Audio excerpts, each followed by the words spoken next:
YTN 라디오 이재현의 뉴스 정면 승부 4부 함께하고 계십니다. 이번에는 사건 정면 보기 순서입니다. 자, 어느 기관보다 신뢰받아야 할 은행을 믿기가 힘들어지고 있습니다. 지속적으로 발생하고 있는 은행 횡령 사건 때문인데요. 질타를 받았던 해당 은행뿐 아니라 다른 은행에서도 횡령 사건이 끊이지 않는 상황입니다. 오늘 사건 정면 보기에서는 최근 은행 기관에서 발생한 횡령 사건의 문제점과 공통점을 살펴보는 순서로 마련했습니다.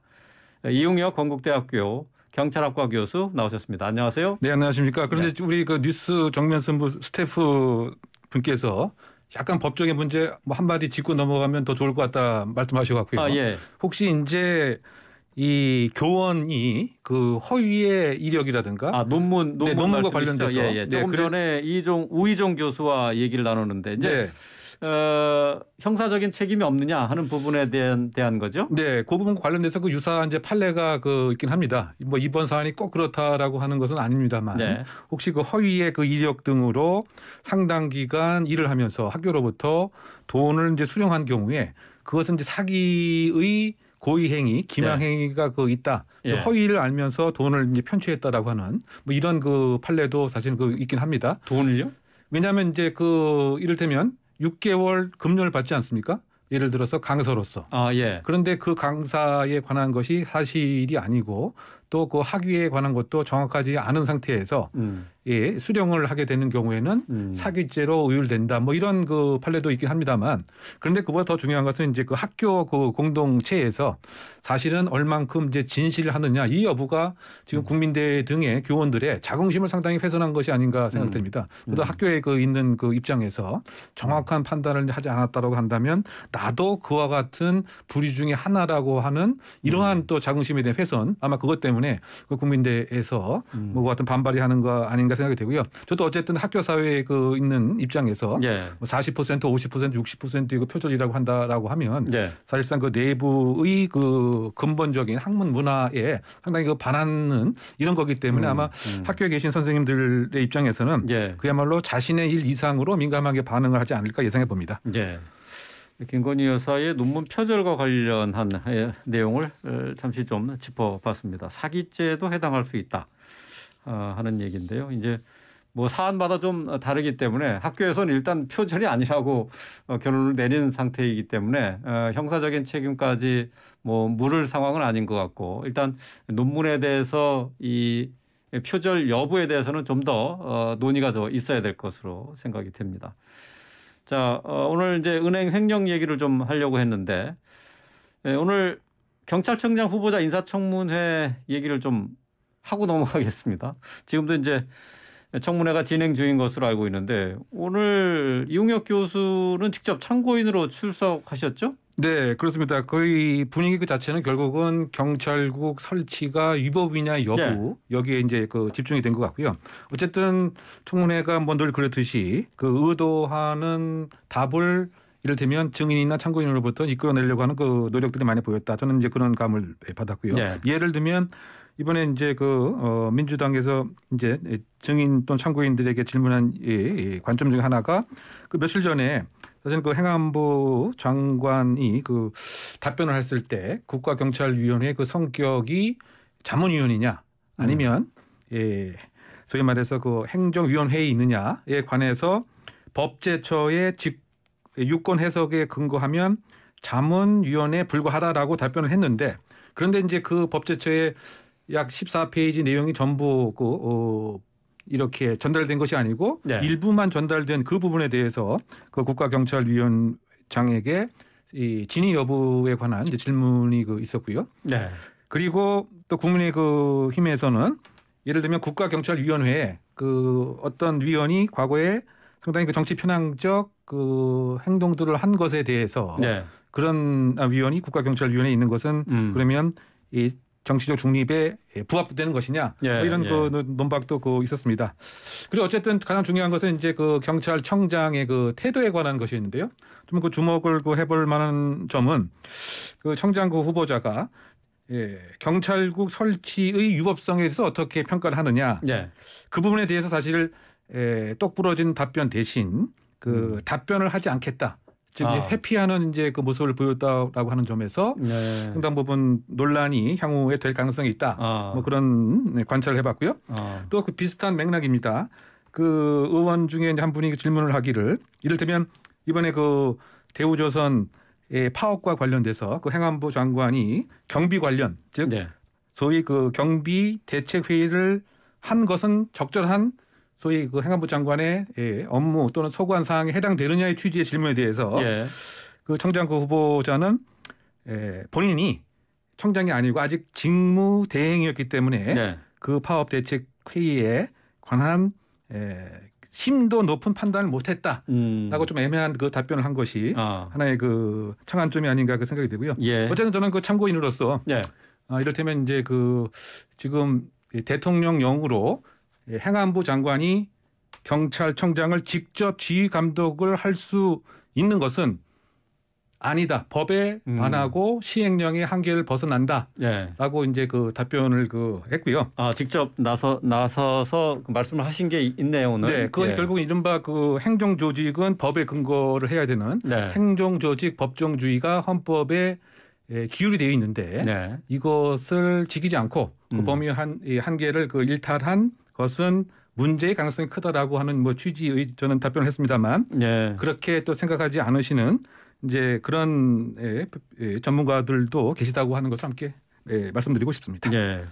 또 시행령으로 경찰국 신설이 위법하다 하는 이제 의견을 이 교수께서는 하셨고 그렇지 않은 다른 의견을 낸 사람들도 같이 있었다는 얘기죠. 네, 결국은 이제 그 치안 사무 자체가 정부조직법에 설령 포함이 되어 있지 않다 손 치더라도 행안부 장관이 경찰청장을 지휘 감독을 할 수 있는 것은 아니냐라고 하는 취지가 그 반대 입장의 논리였습니다.